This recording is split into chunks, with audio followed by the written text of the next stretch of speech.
Hello guys, hello sir. कैसे हो आप सभी? अरे चलो आ जाओ, सेक्शन 136 शुरू करते हैं। सेक्शन 136 चैप्टर नंबर 9 के अंदर, ठीक है ना बेटा, लास्ट से लास्ट यानी कि ये आपका थर्ड लास्ट सेक्शन है। सेक्शन 137 सेकंड लास्ट है और 138 लास्ट सेक्शन है। तो सेक्शन 138 कौन सी ऑडिट का है? इंटरनल ऑडिट हर कंपनी में कंपलसरी है। प्रिस्क्राइब्ड क्लासेज ऑफ कंपनी, जिसमें सिर्फ बिग पब्लिक है, बिग प्राइवेट भी है, प्राइवेट भी है, ठीक ना बेटा। तो सेक्शन 138 हमने कर लिया था, उसके लिए आप मेरी दूसरी वीडियो देखना। अभी आ जाओ सेक्शन 136 पर। चलो बेटा, सेक्शन 136 जो है बेटा, उसके अंदर आपको बताया गया है कि ये जो हमारे प्यारे प्यारे मेंबर्स हैं, जिन्होंने हमें फंड्स दिए हैं, जिसकी वजह से कंपनी चल रही है, तो ये जो दानवीर है, इन्वेस्टर्स हैं, ठीक है ना बेटा, ये जो लाले हैं, जो हमारे कंपनी के आन बान शान है, इनको हमें क्या देना है बेटा? नोटिस। कैसा नोटिस? एजीएम का नोटिस देना बेटा। वी विल इनवाइट देम, ठीक है ना बेटा, for the annual general meeting through a notice जो हम सेंड करते हैं अंडर सेक्शन 101। अब 101 और 136 को साथ पढ़ना है हमें, ठीक है ना बेटा। अब नोटिस हमें सेंड करना होता है 21 डेज बिफोर। कितने डेज बिफोर? 21 days before. तो पहली कंट्रोवर्सी आती है सेक्शन 101 की और 136 की, कि वहां पे 101 में 21 क्लियर डेज है। वहां पर क्या है? 21 clear days. 21 clear days is equal to 22 days. 21 clear days equal to 22 days. एक दिन एक्स्ट्रा होता है क्लियर डे में, डन है बेटा, क्योंकि उसमें हमें पूरे दिन लेने पड़ते हैं। और date of sending the notice and the day of AGM both are to be excluded. While in the normal calculation we include one day and exclude one day, but in the clear day we exclude both days. तो चलो इतना detail में मत जाओ, बस इतना ध्यान दो कि 21 क्लियर डे का मतलब होता है 22 डेज। बट इन्होंने तो यार 21 क्लियर डे नहीं बोला, तो ये 21 डे हो गया, ठीक है ना बेटा। तो हमें हार्मोनियसली पढ़ना है दोनों सेक्शन को। कैसे पढ़ना है? हार्मोनियसली पढ़ना है। ऑब्वियसली जब नोटिस 21 क्लियर डे पहले जाएगा तो अटैचमेंट अलग से तो जाएगी नहीं, अटैचमेंट्स तो अटैच होके जाएगी, डन है बेटा। तो वो भी अपने को 21 क्लियर डे पहले ही भेजना है, डन है बेटा। तो यहाँ पे 21 डे को आप क्या कंसीडर करेंगे? 21 क्लियर डेज। और कौन सी ऐसी कंपनी है जहां पर 21 क्लियर डे की बजाय 14 क्लियर डे से काम? सेक्शन 8 कंपनीज को फाउंडेशन से आप पढ़ रहे हैं, एग्जम्पशन प्राप्त है कि वो 21 क्लियर डेज या 21 डेज की जगह 14 क्लियर डेज या 14 डेज का कंसेप्ट फॉलो कर सकती है। इफेक्टिवली ये 21 क्लियर डे है, डन है बेटा। सेक्शन 8 में इफेक्टिवली 14 क्लियर डे। अच्छा, भेजना क्या है? चलो मेन मुद्दे पर आते हैं। भेजना क्या है? अपने को एक तो फाइनेंशियल स्टेटमेंट भेजना है, एक कंसोलिडेटेड फाइनेंशियल स्टेटमेंट भेजना है, ऑडिट रिपोर्ट भेजनी है, क्योंकि ऑडिट रिपोर्ट के बिना ये सब आप भेज नहीं सकते। ऐसा सेक्शन 134 सबसेक्शन 2 और 134 सबसेक्शन 7 बोर्ड रिपोर्ट के जो सेक्शन है, ठीक है ना बेटा, उसके सबसेक्शन 2 और सबसेक्शन 7 में लिखा हुआ है कि ऑडिट रिपोर्ट मैंडेटरी अटैच करना, और सबसेक्शन 7 कहता है ऑडिट रिपोर्ट और अदर प्रिस्क्राइब्ड डॉक्यूमेंट्स के बिना आप फाइनेंशियल स्टेटमेंट को इश्यू, सर्कुलेट, पब्लिश नहीं कर सकते, डन है बेटा। तो प्रिस्क्राइब्ड डॉक्यूमेंट में आ जाएगा बेटा बोर्ड रिपोर्ट। क्या आ जाएगा? Board report. इसी प्रकार के और भी कोई प्रिस्क्राइब्ड डॉक्यूमेंट अगर गवर्नमेंट प्रिस्क्राइब करे फ्रॉम टाइम टू टाइम, तो वो सब भी आपको बेटा भेजने मेंबर्स के पास, ताकि जब मेंबर्स मीटिंग में आने के बारे में प्लान कर रहे हो तो वो इन्फॉर्म डिसीजन ले पाए। कैसे डिसीजन? इन्फॉर्म्ड डिसीजन, डन है। अब देखो, मेंबर और डिबेंचर ट्रस्टी इन्होंने स्पेसिफिकली मेंशन किया है। इसके अलावा इन्होंने लिख दिया other entitled person. Other entitled person में कौन आता है? अदर इंटाइटल्ड पर्सन में बेटा आपका ऑडिटर आता है। अदर इंटाइटल्ड पर्सन में आपके बोर्ड ऑफ डायरेक्टर्स में जितने डायरेक्टर्स है, whole time, part time, independent, सब आ जाते हैं। किसी मेंबर की डेथ हो गई हो तो उसका लीगल रिप्रेजेंटेटिव, और इनसॉल्वेंट पर्सन के केस में उसका ऑफिशियल असाइनी या ऑफिशियल रिसीवर, कुछ भी नाम दे दो उसे। ये लोग सेक्शन 101 में लिखे हुए थे कि इन लोगों को हमें नोटिस भेजना होता है, डन है बेटा। तो इसका कहने का मतलब ये था कि नोटिस के साथ ये अटैचमेंट्स उन सभी लोगों को भेजनी है जो नोटिस के लिए इंटाइटल्ड है, जो नोटिस के लिए अब जिसको आप नोटिस भेजोगे उसको आप नोटिस खाली भेजोगे या उसके साथ ही अटैचमेंट्स भी अटैच करोगे? ओके, तो 101 के साथ साथ मैं पढ़ रहा हूं 136, है ना बेटा, क्योंकि दोनों सेक्शंस को एक साथ ही पढ़ना पड़ेगा आपको। चलो, साथ में रूल नंबर 10 और रूल नंबर 11 भी स्टार्ट होंगे और इस सेक्शन 136 के अंदर जो 3 सबसेक्शन है उसमें से सबसेक्शन 1 ही बड़ा है, बिकॉज ऑफ कितने प्रोवाइजो, 6 प्रोवाइजो, ठीक ना बेटा, 6 प्रोवाइजो है इसके अंदर, इससे 136 का सबसेक्शन 1 ही बड़ा है, बिल्कुल 137 की तरह। उसमें भी क्या था बेटा, सबसेक्शन 1 ही बड़ा था, बहुत सारे प्रोवाइजोज की वजह से, है ना बेटा। चलो अब देखो बेटा, 137 के सबसेक्शन 3 में पेनल्टी थी 10,000 100 rupees per day, 2,50,000 depending upon company है या ओआईडी, और ओआईडी में एमडी, सीएफओ, अदरवाइज डायरेक्टर हुई इंचार्ज, अदरवाइज ऑल डायरेक्टर। ऐसे ही यहां पर भी सबसेक्शन 3 में क्या है बेटा, पेनल्टी है, बट यहाँ की पेनल्टी बहुत आसान है, कंपनी पर 25,000 और ऑफिसर इन डिफॉल्ट पे 5,000, है ना बेटा, कंपनी पे 25,000, ऑफिसर इन डिफॉल्ट पे 5,000। डन हो गया इसका सबसेक्शन 3। सबसेक्शन 2 में लिखा हुआ है कि जितना भी डॉक्यूमेंट्स है इसका इंस्पेक्शन भी अलाउ करना है इन सबको, अगर ये कंपनी के रजिस्टर ऑफिस में आकर इन डॉक्यूमेंट को व्यू करना चाहें तो। अब क्या होता है, हमने उनको नोटिस भेजा, उन तक नोटिस पहुंच भी गया, उन्होंने उस नोटिस को इधर उधर रख दिया और भूल गए, है ना बेटा, हमने उनको नोटिस भेज दिया विद अटैचमेंट और वो अटैचमेंट्स उनसे गुम हो गए, बच्चे ने फाड़ दिया, कुछ भी कर दिया, है ना। तो वे कह रहे हैं हम तो इंस्पेक्शन करने रजिस्टर ऑफिस में आएंगे, तो आने दो यार, क्यों रोक रहे हो, कंपनी के मेंबर हैं, डिबेंचर ट्रस्टी, ऑडिटर, आने दो, क्या उसमें रोकना है। तो अलाउ देम इंस्पेक्शन, और अगर कोई कॉपी मांगे तो उसे कॉपी दे देना। सॉफ्ट कॉपी है कितने चार्ज, सॉफ्ट कॉपी है कितने charge, no charge. Hard copy के मैक्सिमम ₹10 पर पेज चार्ज किए जा सकते हैं। हालांकि सबसेक्शन 2 में इन चीजों का कोई जिक्र नहीं है, लेकिन आप हार्मोनियस इंटरप्रिटेशन कर रहे हैं इसी प्रकार के दूसरे जो सेक्शंस हमने पढ़े थे, लाइक सेक्शन 119, वहां से हम इंटरप्रिटेशन उठा रहे हैं कि अगर कोई फोटोकॉपी मांगता है तो चार्ज है, और अगर कोई सॉफ्ट कॉपी मांगता है तो उसके चार्ज नहीं है, और लॉजिकल भी है ना बेटा। इस सबसेक्शन में ना तो ये कहा पैसे लो, ना ये कहा फ्री में दो, तो कंपनी पैसे मांग सकती है, बट रीजनेबल या अनरीजनेबल। अब रीजनेबल बाकी सेक्शंस में बता रखा है, मैक्सिमम ₹10 पर पेज और the part of the page, है ना बेटा, तो आप उससे ज्यादा ले नहीं सकते अगर आप चार्ज लगाना चाहते हो कॉपी के तो, डन है। तो अब मेरा क्वेश्चन अगला आता है कि जो अटैचमेंट्स भेजनी है ये हार्ड कॉपी भेजनी है, सॉफ्ट कॉपी भेजनी है। ये मेंबर मांग के ले रहा है तो आप उसको हार्ड कॉपी भी दोगे, लेकिन आपकी ड्यूटी क्या है, हार्ड कॉपी भेजने की, सॉफ्ट कॉपी भेजने की, कैसी भी कॉपी भेजनी है, हार्ड कॉपी, ठीक है ना बेटा। इस सेक्शन का, ठीक है ना बेटा, कंसेप्ट समझ लो, आपको हार्ड कॉपी भेजनी है, क्या भेजनी है, हार्ड कॉपी, ठीक है ना बेटा। यू आर ड्यूटी बाउंड कि आपको हार्ड कॉपी भेजनी है, यू आर ड्यूटी बाउंड कि आपको हार्ड कॉपी भेजनी है, प्रिंट आउट्स भेजने हैं। और ये इतने सारे प्रिंट आउट हो जाएंगे यार, 200 पेज, 500 पेज के प्रिंट आउट एक मेंबर को जाएंगे, है ना, मारे जाएंगे तो कोई बात नहीं, थर्ड प्रोवाइजो आपकी हेल्प करेगा। कौन सा प्रोवाइजो, थर्ड प्रोवाइजो कहता है ई अटैचमेंट, यानी कि ये जितना भी डॉक्यूमेंटेशन आपने देखा ये इलेक्ट्रॉनिक फॉर्म में अलाउड है, बट ऑल कंपनीज को अलाउड नहीं। किसको अलाउड है, प्रिस्क्राइब्ड क्लासेज ऑफ कंपनी जो सीजी ने प्रिस्क्राइब की है, डन है बेटा।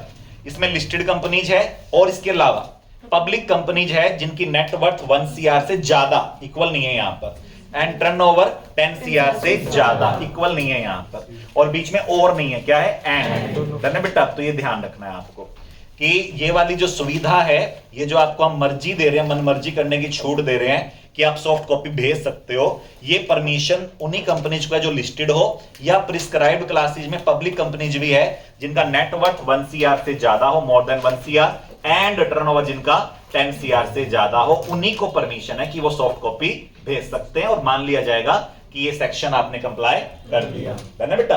बाकियों को तो सॉफ्ट कॉपी अलाउड ही नहीं, इनको अलाउड है, बाकियों को तो अलाउड ही नहीं है, तो कैसी कॉपी भेजनी है, हार्ड कॉपी। और अगर कोई इंस्पेक्शन करने आया तो आप उसको हार्ड कॉपी के चार्ज ले सकते हो, लेकिन जब आप अपनी तरफ से भेज रहे हो तो आप उस टाइम हार्ड कॉपी के चार्ज नहीं ले सकते, है ना बेटा। तो जब कोई आपसे आके प्रिंट आउट मांगे तो आप चार्ज दे सकते हो, लेकिन जब आपकी ड्यूटी है पहले प्रिंट आउट घर पे भेजने की तो भेजो, वो गुम करके आएगा फिर तो आप पैसे मांग ही सकते हैं उस चीज के, है ना बेटा, वरना बारी बारी गुम करेगा। चलो, if the attachment sent letter, first proviso कहता है क्या होगा अगर आपने अटैचमेंट लेट भेजी और सामने वाले को 21 दिन का समय पूरा नहीं दिया, तो सामने वाले की कंसेंट ले लो। क्या ले लो, सामने वाले की कंसेंट, ठीक है ना बेटा, इन राइटिंग, है ना बेटा। और कंसेंट का जो क्राइटेरिया है वो है बेटा कि जिन कंपनीज में शेयर कैपिटल है वहां पे majority in number member must agree, majority in number, और उनके पास मेजॉरिटी तो होना ही चाहिए संख्या के हिसाब से, मेंबर्स की संख्या के हिसाब से, प्लस उनके पास कंपनी का कम से कम 95% पेड अप शेयर कैपिटल यानी कि वोटिंग कैपिटल होनी चाहिए, है ना बेटा।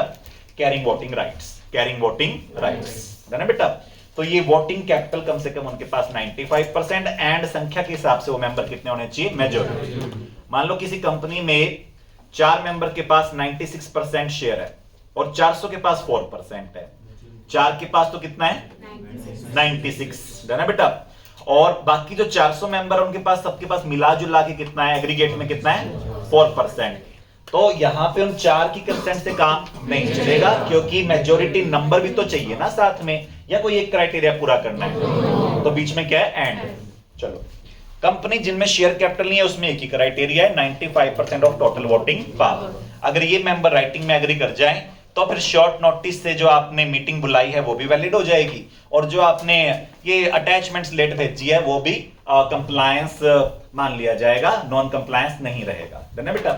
चलो, उसके बाद आता है बेटा कि हमारा जो सेकंड प्रोवाइजो है वो क्या करता है।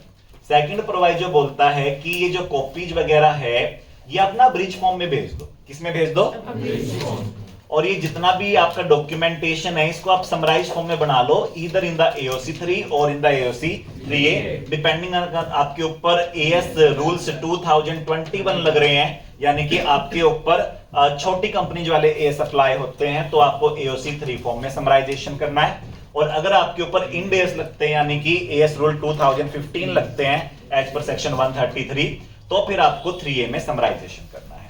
अभी आपको छूट है, कोई जरूरी नहीं, ये भी आपको एक परमिशन है।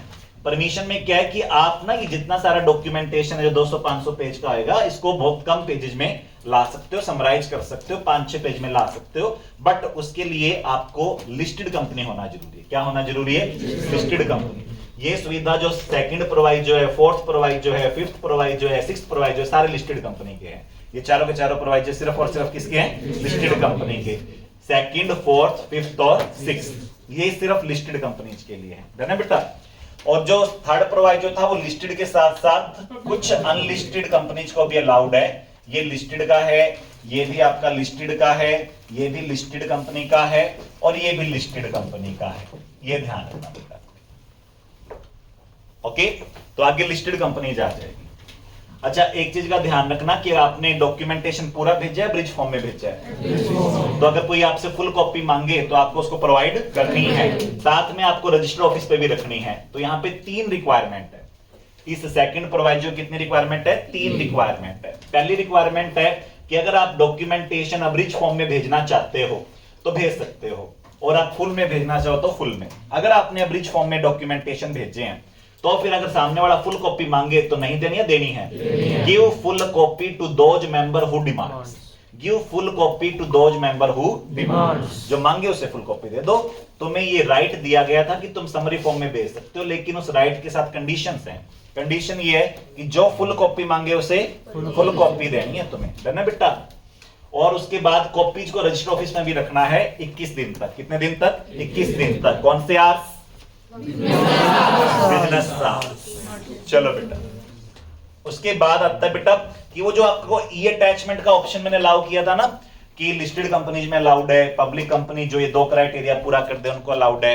ये उन्हीं मेंबर्स को देना है जिनके डीमैट शेयर्स हो। कौन से शेयर हो, डीमैट शेयर। हालांकि मॉड्यूल में लिखा हुआ आजकल सबके पास ही डीमैट शेयर होते हैं। मॉड्यूल में क्या लिखा हुआ आजकल, सबके पास ही डीमैट शेयर्स होते हैं, और खास तौर पे पब्लिक कंपनीज में तो मैंडेटरी हो चुका है। क्या हो चुका है, मैंडेटरी हो चुका है ना बेटा। तो उसके लिए चैप्टर 3 जो है आपका कंपनी लॉ का, उसमें रूल 9, 9A वगैरह आए हुए हैं, तो उसके अंदर आपका ये सब मैंडेटरी हो चुका है। समझ गए मेरी बात को, डन। तो इसलिए ये अटैचमेंट मतलब वो डीमैट वालों को देंगे, डीमैट तो सबके पास ही है, तो इसलिए ये वाला प्रॉब्लम तो सॉल्व हो गया, डन है कि डीमैट वालों को देना है। तो डीमैट वाले ही आजकल सारे, डन है। नॉन डीमैट वाले है ही नहीं कोई पब्लिक कंपनीज में, डन है। सिर्फ प्राइवेट कंपनी में नॉन डीमैट वाले। चले, अच्छा, ई डॉक्यूमेंट्स का आपको एक और इन्होंने बोला कि जिनके डीमैट शेयर्स नहीं है उनको ईमेल से आप कंफर्म कर लो, राइटिंग में कंफर्म कर लो, उनसे पहले रिटर्न कंसेंट ले लो कि ना उन्हें कोई प्रॉब्लम नहीं है कि अगर आप हमको ईमेल से भेज रहे हैं तो, डन है बेटा। अब देखो, इन्होंने कहा ये ई अटैचमेंट अलाउड है अगर कंपनी ये वाली है, लेकिन अटैचमेंट्स उन्हीं को देना जिनके डीमैट शेयर्स है, और अगर जिनके डीमैट शेयर नहीं है तो पहले उनसे परमिशन लो। लेकिन साथ में उन्होंने मॉड्यूल में लिख दिया आजकल सबके ही शेयर किस में होते हैं, डीमैट फॉर्म में, तो परमिशन लेने वाली आजकल कोई लोड नहीं है, कोई नीड नहीं है। चलो उसके बाद ये 3 बड़े प्रोवाइजो आपके डन हो गए। 21 दिन पहले भेजना था, कोई बात नहीं, शॉर्ट में अगर आपने नोटिस भेज दिया, कम दिन पहले भेज दिया, 10 दिन पहले, तो इतने मेंबर्स की कंसेंट जो मेजॉरिटी संख्या के हिसाब से 95% वोटिंग कैपिटल के हिसाब से इन कंपनीज हैविंग शेयर कैपिटल, और नॉट हैविंग के में सीधा ही 95% ऑफ टोटल वोटिंग पावर।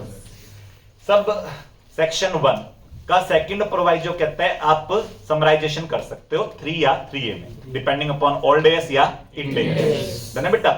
और अगर आप समराइजेशन करते हो तो जो फुल कॉपी मांगे उसको फुल कॉपी देनी है, उसको फुल कॉपी से मना नहीं करना, है ना बेटा। और आपको कॉपीज को रजिस्टर ऑफिस पे भी रखता है कितने दिन के लिए, 21 डेज के लिए ड्यूरिंग बिजनेस आवर्स। चलो थर्ड प्रोवाइजो ये अटैचमेंट अलाउ करता है ना बेटा। अब उसके बाद आता है फोर्थ प्रोवाइजो, ये कहता है आपको अपनी वेबसाइट पर, किस पर, अपनी वेबसाइट पर अपलोड करनी है, यानी कि प्लेस करना है मैंडेटरीली, क्योंकि आप लिस्टेड कंपनी हो। लिस्टेड कंपनी में सेबी के LODR regulation, listing obligation disclosure requirement 2015 mandate करते हैं कि आपके पास वेबसाइट होनी जरूरी है। तो लिस्टेड कंपनी पे है तो वेबसाइट तो इनकी इफ एनी है होती है, ठीक है ना बेटा। सेबी के रेगुलेशन से मैं आपको ये गाइड कर रहा हूं कि लिस्टेड कंपनी की वेबसाइट मैंडेटरी होती है, मैंडेटरी है तो उस पे ये वाला सेक्शन लग जाएगा, है ना बेटा, ये प्रोवाइजो लग जाएगा। अब फोर्थ प्रोवाइजो क्या बोलता है, फोर्थ प्रोवाइजो बोलता है कि ये जो आपकी लिस्टेड एंटिटीज है इनको अपनी पूरी financial statement, stand alone, separate, consolidated, audit report और प्रिस्क्राइब डॉक्यूमेंट यानी कि बोर्ड रिपोर्ट वगैरह अपनी वेबसाइट पे डालने। फिफ्थ प्रोवाइजो कहता है कि आपको अपनी जितनी भी सब्सिडरीज है उनकी भी स्टैंड अलोन यानी कि सेपरेट फाइनेंशियल स्टेटमेंट अपनी वेबसाइट पे। तो फोर्थ और फिफ्थ प्रोवाइजो का कंबाइंड इफेक्ट क्या हुआ, खुद की फाइनेंशियल स्टेटमेंट, सब्सिडरीज की फाइनेंशियल स्टेटमेंट अलग अलग का मतलब सेपरेट, उनकी फुल फाइनेंशियल स्टेटमेंट, 20 है सब्सिडरी तो 20 की, 500 है तो 500 सब्सिडरीज की फुल बैलेंस शीट, P&L वगैरह, है ना बेटा। आपका अलग उनका अलग, कंसोलिडेशन, है ना बेटा, फिर ऑडिट रिपोर्ट और बोर्ड रिपोर्ट, ये सब आपको वेबसाइट पर डालना है। और ये बहुत जरूरी है ताकि जो बंदा वेबसाइट पे जाकर देखना चाहे डॉक्यूमेंट तो उसे मिल जाए या ना मिले, क्योंकि एमसी की साइट पे बहुत सारी कंपनीज का है ना, तो आपकी खुद की वेबसाइट पे ढूंढना आसान हो जाएगा, है ना बेटा।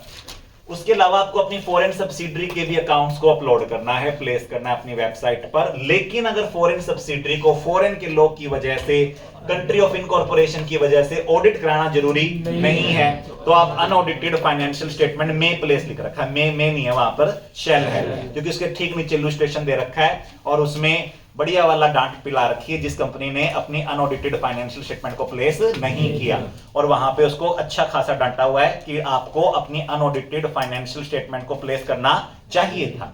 वहां पे मे का मतलब मे नहीं है, शेल ही है ना बेटा। तो चलिए, आपको अनऑडिटेड फाइनेंशियल स्टेटमेंट को प्लेस करना है अगर अनऑडिटेड है तो, और ऑडिटेड है तो, और अगर ऑडिटेड रिक्वायर्ड तो नहीं था लेकिन आपने ऑडिट करा रखी है तो ऑडिटेड ही प्लेस करनी है। ऐसा 137 में भी हमने देखा था। अच्छा, इंग्लिश में है तो बहुत अच्छी बात, और इंग्लिश में है तो पहले इंग्लिश में कन्वर्ट करो, ठीक है ना बेटा। तो हमें क्या समझ में आएगा क्या लिख रखा है, आरओसी को क्या समझ में आएगा, कोई भी पब्लिक साइट पे जाके देखा उसे क्या समझ में आएगा। तो if English then good, if not in English then वो स्पेनिश भी और इंग्लिश भी दोनों की दोनों प्लेस कर दो, स्पेनिश भी और इंग्लिश भी, क्या अब तक तुम्हारे स्कूल वालों ने सिखाई हो, ठीक है ना बेटा। तो वो इंग्लिश और इंग्लिश दोनों ही आपको प्लेस करनी है।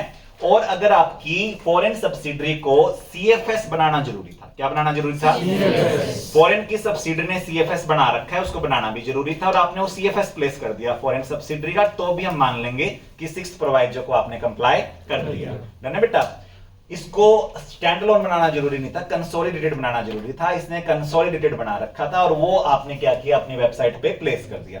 खुद के तो सेपरेट भी डाल लेते, खुद के कंसोलिडेटेड भी डाल लेते, इंडियन सब्सिडरी के सेपरेट भी डाल लेते, और आपने खुद के और इंडियन सब्सिडरी का कंसोलिडेशन भी डालना था। अब फॉरेन वाले में आप स्टैंडअलोन भी डाल सकते हो और फॉरेन वाले का कंसोलिडेशन भी डाल सकते हो, डन है बेटा। ऑडिटेड है तो ऑडिटेड डालना है, और अनऑडिटेड है तो अनऑडिटेड डालना है, ठीक ना बेटा, अपनी वेबसाइट पर, डन है बेटा।